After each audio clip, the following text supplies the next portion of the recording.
Kaya lumalabas po, maraming mga incentives inaalok sa mga miyembro ng Kongreso. Hindi naman sinasabi, kapalit nito, manahimik ka.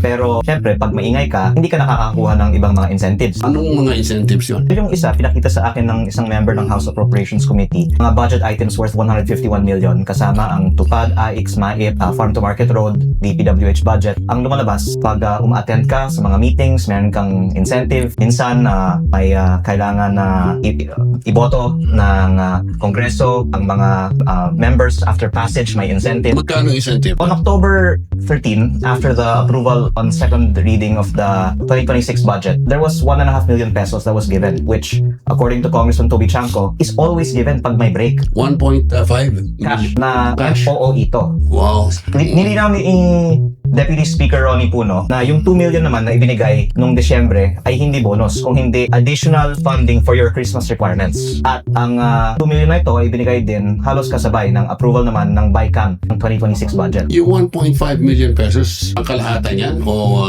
piling-pili lang? Nagulat to, Sir Jacob, na pagkatapos ng approval ng budget, may pila sa isang maliit na kwarto.